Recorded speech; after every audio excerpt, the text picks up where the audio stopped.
ibang bansa. Ang pangalan niya ay si... Hello everyone, my name is Kiefer G. Musti. I am a new classmate. Kiefer, please take your seat next to Canela. Saan natin ngayon ay ang pagmamahal ng bansa.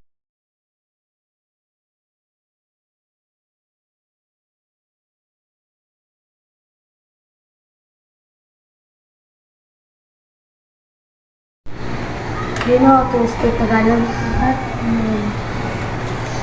Hindi. Mahalaga ang pagmamahal sa ating bansa. Opo, ma'am! Sige, ikaw na Kaloy.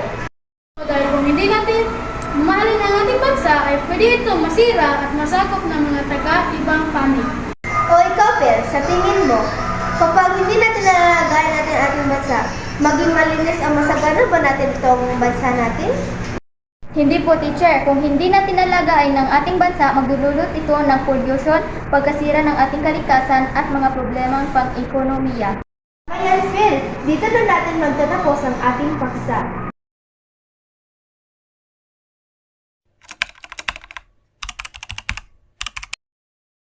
Halika kayo, guys! Meron ako sasabihin sa inyo. Ano po yun? Ano po yun? Tulungan natin si Kiefer na malaman ang kultura sa ating Pilipinas. Sige! Sige, Ayun, si Kiefer Dansoy, puntahan mo! Hey Kiefer, do you wanna know the culture of the Philippines? Sure. Come on. This is a Filipino mango fruit. It is very famous because of its taste. The fruit is so yummy and juicy. Okay.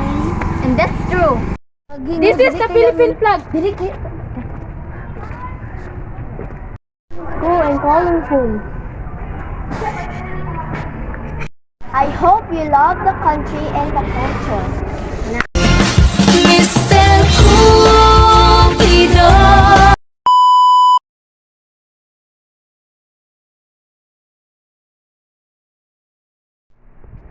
You know how to speak Tagalog?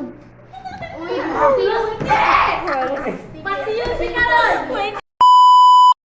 Oh, Santa! Oh, Santa!